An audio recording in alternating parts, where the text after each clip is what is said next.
There is always a possibility to change your life, to reinvent yourself. When you're feeling stuck, when things feel ick, when you're bored, when you just feel like you're meant for more. But I'm going to contend that there is already deep within you everything that you need to make those changes. And if you can be a little more kind to yourself and accepting of who you are today based on the fact that you've been doing your darn best based on what you've known up to now. Hello, you are listening to the Late Bloomer Living Podcast. I'm Yvonne Marchese, your host, and I'm so happy you're here. I created this podcast to give you inspiration and let you know you're not alone in feeling stuck in midlife. I also invite you to join the Age Agitators Club for women, where we come together monthly to hatch our plans for making waves as we age. Being part of this community for women will remind you on a regular basis that you're not too old, and it's never too late to do that thing you've been thinking about. You can find more information at latebloomerliving.com/community, and I hope to see you there. Hello, my friend. Oh my goodness. This is episode 200. I have to tell you, before I hit the record button today, those little butterflies were flying around in my stomach because I can't believe we're at episode 200.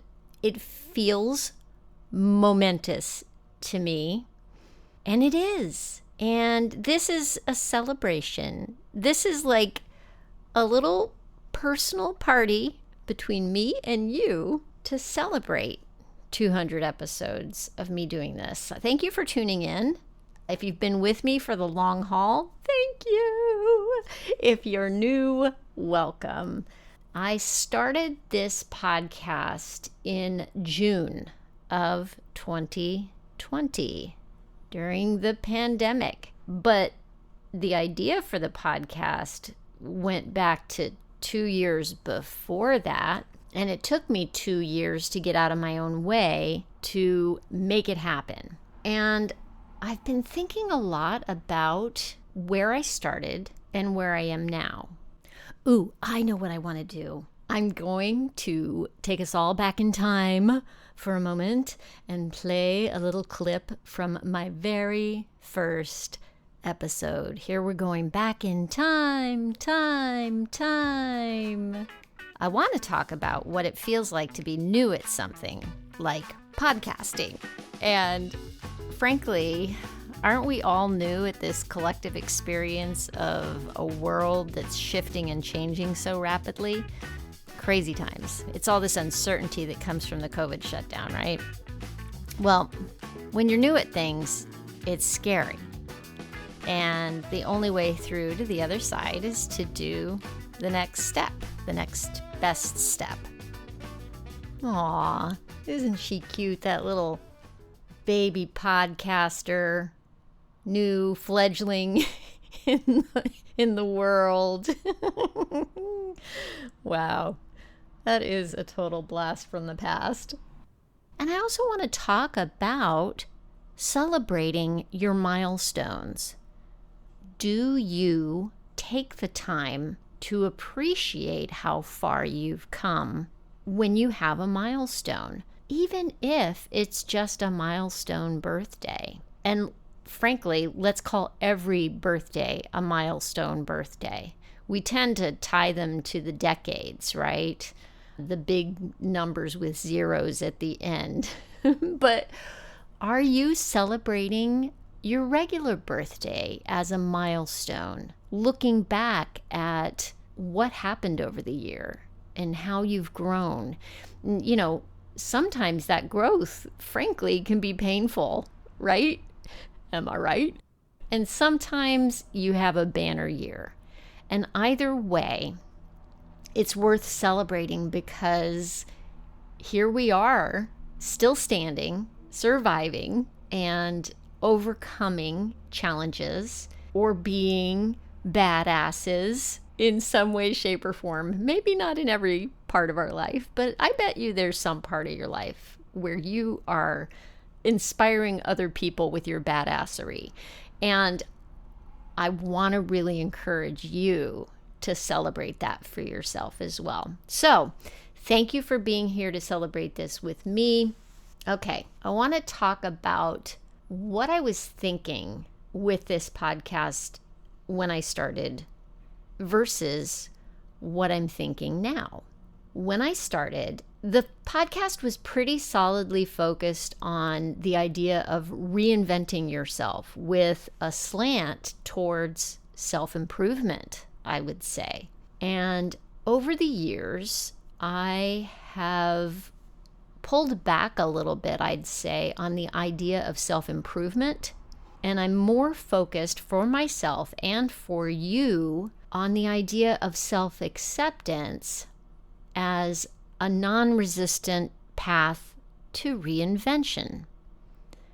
We're always going to want more from ourselves, more for our lives, and that is a good thing. That's just human evolution, you know?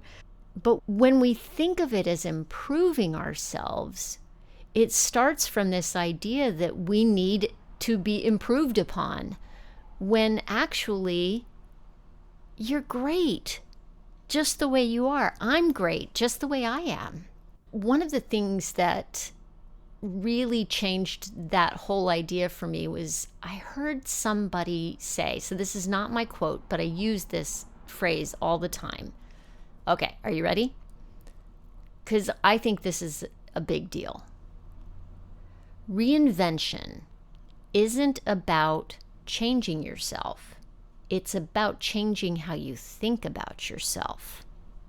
And I'm going to say that again. Reinvention is not about changing yourself. It's about changing how you think about yourself. There is always a possibility to change your life, to reinvent yourself. When you're feeling stuck, when things feel ick, when you're bored, when you just feel like you're meant for more. But I'm going to contend that there is already deep within you everything that you need to make those changes. And if you can be a little more kind to yourself and accepting of who you are today based on the fact that you've been doing your darn best based on what you've known up to now. And I also want to talk about, 200 episodes is basically 200 steps in the process of putting a podcast out in the world. And I had to start with the first step way back in 2020. And if you're looking for some change in your life, that's what you've got to do. You've got to take the first step and then the next step and the next step. And before you know it, what you've got is momentum. And momentum is a beautiful thing. One of the reasons that I didn't start the podcast right away after I had the idea was because I was scared. I had some fear. And what I was telling myself in my head was that I didn't have time to do it. And that was because I also didn't know how to do a podcast. And the idea of taking on a massive project that was going to be a huge learning curve, that held me back. And rightly so, I would say, because I was trying to tell myself, listen, Yvonne, you've got your photography business. You're trying to build it. Stay on target. Stay on target. And that's valid. Absolutely. But I have to tell you, the idea wouldn't go away. It was still there. It was still begging to happen. So I started to question, well, why won't this idea leave me alone? And that's when I realized, oh, okay, some of the other things that are going on in my brain that are keeping me from doing this are not just that I don't know how to do it, because I can learn how to do it. And yes, it will take time. And I was also afraid of, like, do I need to take a course? I don't have the money to pay somebody to do the editing for me. How am I going to make this happen? You know, there's things that we don't know when we start something new, right? And we tend to overestimate the difficulty of some things and underestimate the difficulty of other things. And honestly, we just want to know how things are going to turn out, right? Or have some guarantee of success before we stick our necks out. But the reality is, there is no crystal ball. Okay, so going back to my mindset and why I was holding back, when I realized that it was really fear and imposter syndrome that was holding me back, once I realized that that's what was holding me back, then I felt like I needed to push past that because I didn't want to get stuck in the fear. And once I realized that I didn't need to be an expert on anything in order to host this podcast, all I needed to be was curious and share the fact with you as the listener that I am on this journey with you. That freed me up. Thinking of it that way freed me up to take the steps to start learning how to do editing and social media to promote it and how to build a website and all the things that needed to happen to get that podcast going. I also want to talk about how one little change can start a sea change on another level, you know, the butterfly effect. When I look back on everything that happened before I started the podcast, one thing I did back in 2016 was I started a personal project for myself that was a photo project. It was a photo a day. I wanted to become a better photographer. And I thought, okay, here's a challenge. I have this phone in my pocket that has a pretty good camera on it. It was an iPhone 6 at the time. So it had limits. It wasn't my big fancy camera, but I thought, what if I use my camera on my phone, which is in my pocket with me every day, and I take an interesting photo every day, something that I feel is a good photo in some way, shape, or form that tells a story that's just interesting or weird or funny or beautiful or something. And I'm going to post it to social media just so to keep myself honest, to keep myself going. And I did that for a year. There were some days where it was like 10 or 11 o'clock at night and I'd realize I hadn't done my photo for the day. and then I'd have to get really creative. Suddenly I was pulling out my kids' toys and I'm pulling out flashlights for interesting lighting and setting up backgrounds and doing crazy things. It was a really fun project, even at 10 or 11 o'clock when I was like, oh my gosh, panic. I ended up extending it for another year. So it became a 2-year project. And I learned some stuff about myself in doing that project, which I think serves me now as a podcaster, because I learned that I could do something that was a challenge, that was difficult, and I could commit and do it just for the sheer sake of saying I was going to do it. The other thing that started a sea change for me was when I decided to divorce my snooze button. I was hitting the snooze button because I just didn't want to get up and face the day. I was not excited about going to work, about what I was doing.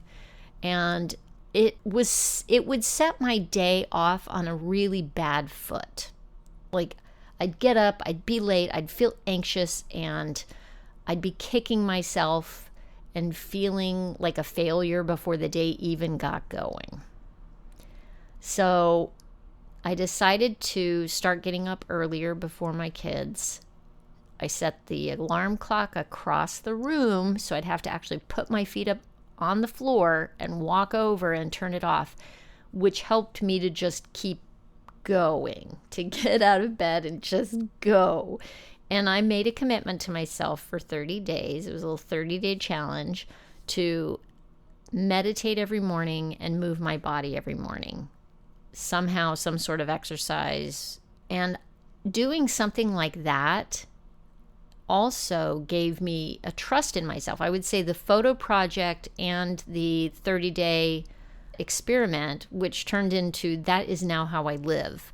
My 30-day experiment is now, I would say, a 6-year experiment in getting up in the morning when my alarm goes off and having time to myself in the morning before the rest of the demands of the day start to hit.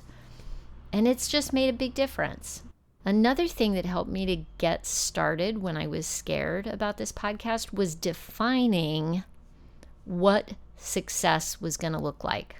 I defined success as what I was going to learn and how I was going to grow as a person. Like how I was going to have to show up was going to be its own reward, and that was going to be its own success, whether or not I got thousands of downloads or 10 downloads. What I was going to learn was going to be this success for me, and that was spot on, I will say. This is the thing I never could have predicted, is the friendships that I've formed because of this podcast. The community of podcasters that I am now friends with, the people who are in my business mastermind. You know, there's what you know in life. Like, you know what you're good at, you know what you don't, you know your skills, you know how to do certain things. Those are things you know. It's your lived experience. And then there's things you don't know. Like, most of us aren't brain surgeons. Most of us aren't astronauts. And we know that we don't know how to be an astronaut or a brain surgeon. But then there's the things that we don't know that we don't know. And that's where the juicy stuff is, because that's where the surprise element comes in, and it can just really blow your mind. And it is not hyperbole to say that doing this podcast has changed my life in a really good way. So I do it because it gives me a sense of purpose, because I do want to help you if you are also struggling and feeling the way I was 5 or 6 years ago, and frankly still do sometimes. I still get stuck. Let's just say that is real. Sometimes when you have a breakthrough on something, you think, okay, I've got it all figured out now. And you think it's like one and done, right? I got this figured out. But it's not one and done. Sometimes that same lesson needs to be learned again later on down the line. So I'm just going to call myself out on this right now to say, this is still happening for me. We're human. This is how it goes. We're never going to get it all figured out in this lifetime. All we can do is put one foot in front of another and take the next step and the next step and the next step. That's what this is. So 200 episodes is like 200 steps on a journey, let's say. You know, I think we've all heard that phrase, 1,000-mile journey begins with a single step. That's all you need to do. Take the first step, and before you know it, if you follow that first step up with the next step and the next step and the next step, and enjoy the ride, enjoy the journey, isn't that the key? Then before you know it, you look back and you see how far you've come. And that's when it's time to party. And then figure out the next step, and so on, and so on. I think the last thing I want to talk about that I have learned on the journey of 200 podcast episodes is that we all need to be playing more. You knew I wasn't going to not talk about that, right? If you've been with me and listening or following me on social media, you know this is my current obsession. Let's just call it that. It's my current obsession. And it stems from a problem I was having with the way I was approaching work, the way I was approaching getting the podcast done, doing photography gigs, doing the things. There's part of doing the podcast that is always fun, That's talking to you. That's sitting down with people to do the interviews. Oh my gosh, so much fun. And then there's the part that frankly is not that fun. And that's the part where I have to promote the episode and do the things to get it out into the world. I'm just going to be honest with you. That part it takes a lot of time, and sometimes it can be a challenge, Same thing with photography. Man, when I'm in a photo session with somebody, I am having a good time. I love it. Time flies. I love connecting with people on the other side of my camera and pulling out their story, and it is a good time. But then there's the other stuff I have to do as a photographer, and that involves like sending out contracts and invoices and different businessy things like that just, But here's the thing. I want to have more fun. I just want to have more fun. Girls just want to have fun. And I think it's important. You could say that I'm a spoiled brat, and okay, maybe I am. Okay. But I want this for everybody. I don't just want this for myself. Because I had a realization about this, that we deserve to play more than we do. I think it is a fundamental human right and a need, and it is something that, because of the way we've been raised and because of our society, especially us Americans, I'm just going to say, it's all about work ethic, right? But as human beings, these human beings that we are built to learn and grow through play. We're hardwired that way. If you look at any baby or kid, you can see the evidence in front of you right there. And then it's trained out of us from very well-intentioned teachers and parents and the people in our lives who want to teach us how to become responsible adults who contribute to the world and all those good things, right? But there's something that gets lost in that part of the journey where we start to get older and our mom stops saying go out and play, and instead she says get your chores done, get your homework done. What are you going to do with your life? Or your dad says that. I'm not putting moms on the spot here. Or your teachers teach you how to be, better at managing your time. Or your peers even do this because they're hearing it. And they're also, as you get older, you get to your tween and teen years, and suddenly play isn't cool.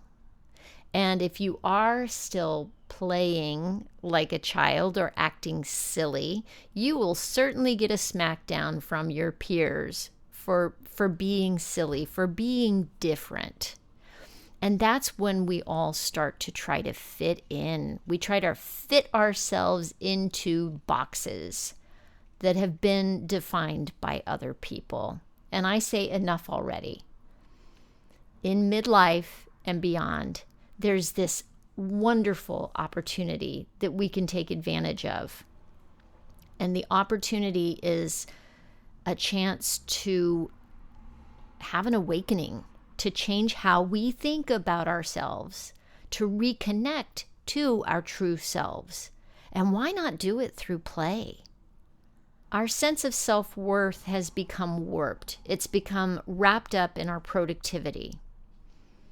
And we mistake our intrinsic value as humans.